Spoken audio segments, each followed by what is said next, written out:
לכל איש יש שם שנתן לו אלוהים, ונתנו לו אביו ואימו.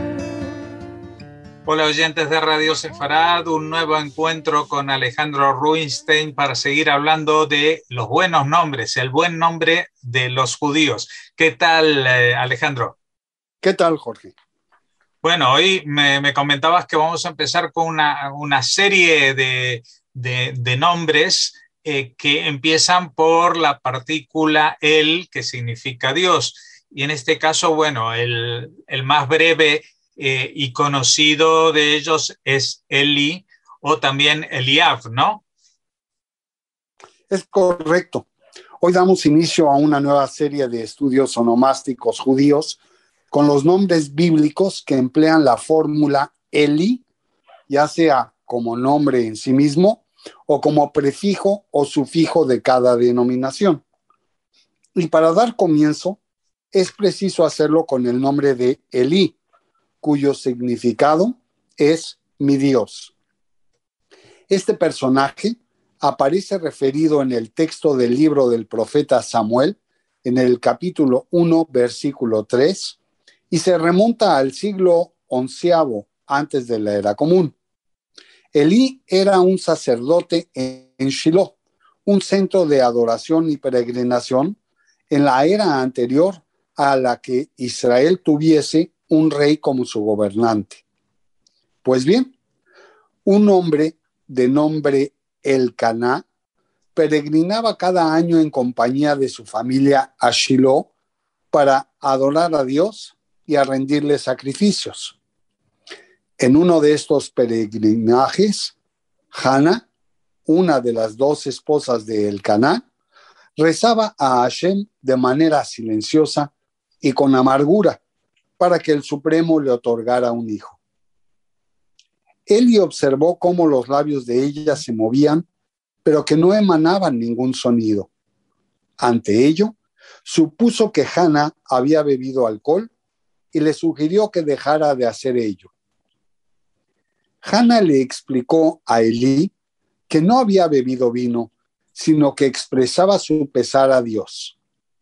Elí le dijo que se fuera en paz y le prometió que Hashem le cumpliría su deseo. La familia retornó a casa y Hannah, transcurrido el plazo normal, dio a luz a un bebé a quien llamó Samuel. Cuando el niño fue destetado, Hannah lo llevó a Shiloh y lo dejó con Elí, quien lo crió. Aparecen entonces en escena los malvados hijos de Elí, de nombres Hofni y Pinjas.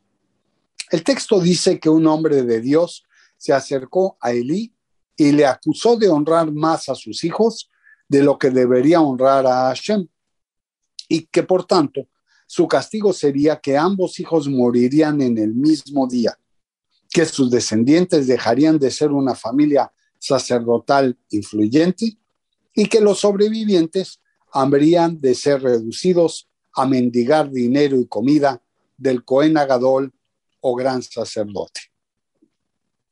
Entre tanto, es preciso comentar que prevalecía una guerra entre filisteos e israelitas. En una batalla en Afec, los filisteos infligieron una pesada derrota a los israelitas y mataron a más de 30,000 elementos, incluyendo a los hijos de Elí. Los filisteos, consecuentemente, capturaron el Arón a Kodesh y se lo llevaron. Cuando Elí se enteró de las trágicas noticias, se desplomó de su asiento, rompiéndose su cuello. Y cuando esto sucedió, Elí contaba con 98 años de edad y había sido juez de Israel por 40 de ellos. Entonces, correspondió a Samuel continuar con tan alta y ardua labor. Otro personaje más es Eliab, esto es, mi Dios es Padre, y aparece citado en 6 instancias, a saber, en el libro de Bamidbar, o Números, en el capítulo 1, versículo 9, se narra sobre Eliab, el hijo de Gelón, quien fue el líder de la tribu de Zebulún en los tiempos de Moisés en el siglo XIII antes de la era común. La segunda instancia es en el mismo libro, pero en el capítulo 16, versículo 1, un siglo antes, donde se ubica a Eliab, hijo de Palú, de la tribu de Reubén, quien fuese el padre de Nemuel, Datán y Abiram. De ellos ya hemos tratado su traición a Moisés y el haber sido tragados por la tierra como castigo a su temeraria actitud. Otro más es analizado en el libro de Samuel, primer tomo, capítulo 16, versículo 6, el hijo de Ishai y por tanto hermano del rey David. Tanto él como sus hermanos Abinadab y Shammá sirvieron en el ejército del rey Saúl. Ya en el libro de las Crónicas, en el primer tomo, capítulo 6, versículo 12, en el siglo XII antes de la era común, se narra sobre Eliab, también llamado Eliú y Eliel, quien fuese el hijo de Nahat, un ancestro de Samuel y el padre de Jeroham. La quinta instancia es la de Eliab, el gadita, quien se unió a David como parte de sus huestes durante la persecución que David sufriera de Saúl, como se consigna en el libro de Divrei Yamim, primer tomo, en el capítulo 12, versículo 10. Por último, en el siglo X antes de la era común, se da cuenta de Eliab, un levita de segundo nivel, quien fuese elegido por su jefe para cantar y tocar instrumentos musicales frente al arca, mientras era transportada desde Obed-Edom a su lugar de posicionamiento en Jerusalén durante el reinado de David. Elí tiene una gematria de 41, ya que se escribe con 3 letras, Aleph, que vale 1, Lamed, 30, y finalmente Yod, que vale 10. Cabalísticamente, prevalece el elemento aire, ya que estos son representados por las letras Aleph y Lam. Y en contraposición, la letra Yod tiene por elemento determinante la tierra. Por su parte, Eliab tiene por gematria el número 44, ya que amén de las demás letras ya estudiadas, se incluye de nuevo otra Aleph, que vale 1, y la Bet, que vale 2. Mientras que la Aleph es aire y la Bet es tierra, queda también en este nombre la prevalencia del elemento aire. La frase que mejor se ajusta a Elí, acorde a su gematria, es Az Ijie, y entonces vivirá. Y esto pareciera ser contrario al destino de Elí, quien pierde a sus 2 hijos en una sola batalla. Sin embargo, queda establecido en el Talmud que Elí Cohen organizó un gran estudio de Torá con muchos de sus alumnos y eso le trajo como suerte tener una descendencia adicional y que todos vivieran larga vida. Se dice entonces que la familia de apellido Tawil son descendientes de Elí Cohen porque la voz Tawil en árabe significa larga duración o larga vida.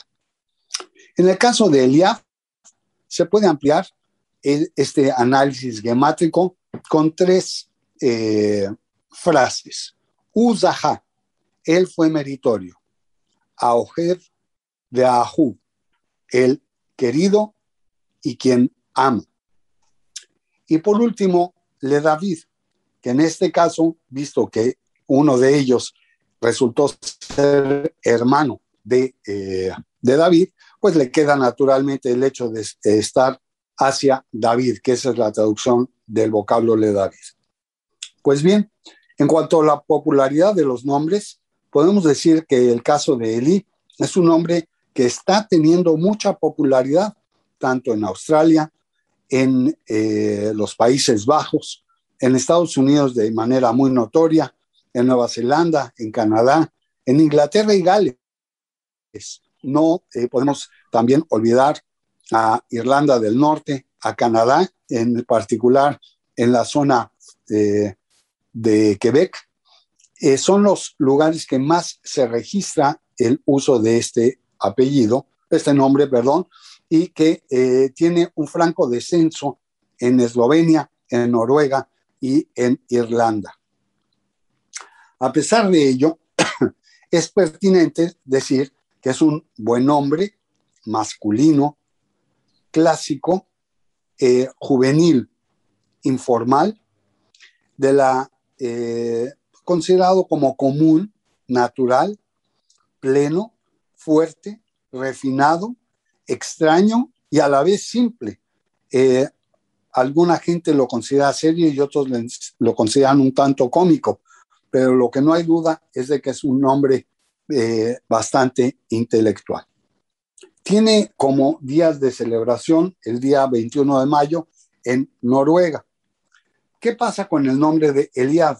Bueno, este es un nombre que poco se utiliza y por lo tanto no se registra en ningún lado su aplicación, inclusive en el Estado de Israel.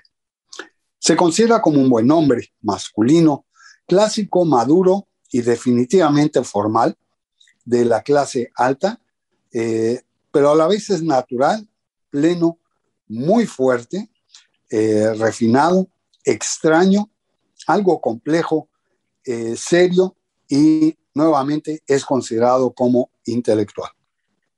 En cuanto a Eliab, como ya ha quedado dicho, es un nombre en desuso, por lo que poco se puede adicionar al respecto.